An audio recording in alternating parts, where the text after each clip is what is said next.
So when you have a game of this magnitude, and it's, at least from the outside, it looks like a lot of pressure. What about in your offices? Do you sense more pressure, or even in your meetings and stuff? I mean, are the guys a little more on the edge? Or? I don't think so. I think, we understand the seriousness of the game, the importance of the game, and Coach Gundy's done a tremendous job of taking the pressure off everybody. And I heard a long time ago, enjoy it, and enjoy it, don't endure it. And I think there's a lot of validity to that. If you get uptight, you're not going to perform the way you need to. And we're not loosey-goosey, but at the same time, we understand where we are and what we need to do.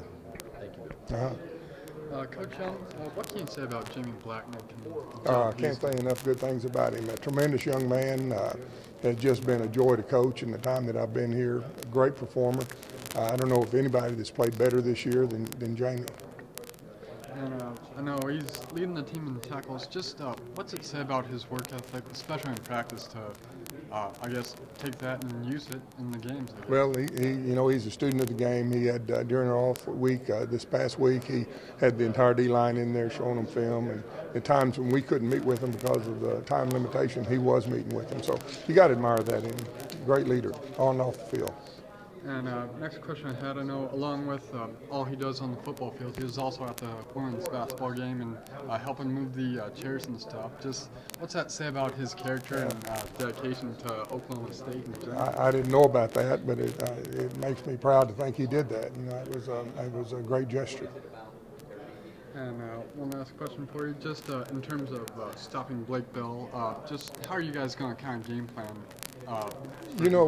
Blake Bell's going to play, and this is my estimation, maybe 4 or 5 times in the game. We got about 100 other plays we got to worry about, and it seems like everybody's making such a big deal out of that, and it is big because when he's got it, it's either 3rd and short or it's a touchdown, and in the red zone. So I mean, it is huge, and we've got to be ready to play. But gosh, we've got a lot more we got to get ready for than just that, if that makes sense to you. Yep. And one last question, just in terms of, you mentioned how deep they are at wide receiver and running back. Just how do you game plan for that, knowing that they're going to use everybody basically? Well, they run their offense, so it doesn't matter who the tailback is or who the wideouts are. So you pretty much going to play the scheme. And we have certain calls for certain situations, and we'll have to mix them up. And I'm sure they'll do the same thing. And it's a chess game in a lot of ways. They move it here and we move it there, and hope we move the right one. Okay, yeah, thank you. I mean, Coach, it's one of the most celebrated group of seniors. I mean, these guys have won at least nine games every season they've been here.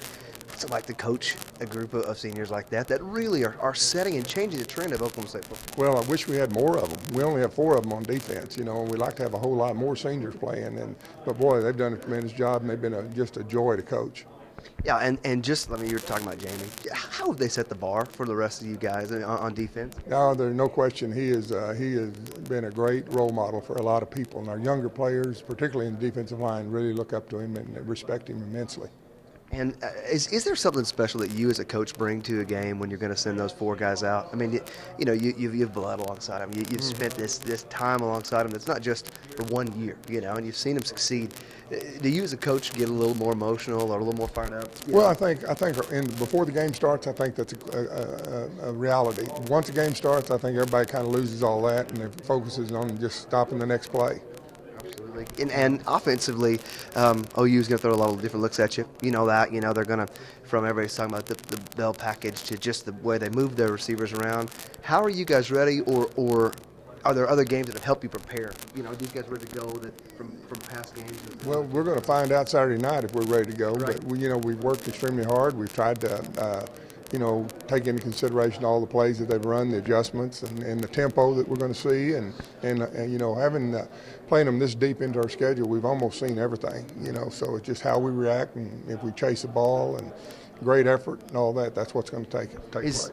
Is there any team that's helped you prepare? I mean, have you guys watched the Baylor and the Texas Tech games where they were able to hold them back a little bit offensively? Or? Well, we've looked at every play of every game that they played, and they've had good plays and they've had bad plays just like us, and Football's crazy business. Sometimes you drop a pass or overthrow one or fumble a ball. I mean, it's going to come down to us, stopping them and stopping the run, controlling the pass, and getting turnovers. And you guys, weather forecast is supposed to be pretty nasty. You like it that way on defense? That's fine with me. I mean, it doesn't matter. I mean, if it's sun shining or not shining, or if it's cold or if it's hot, we're going to show up.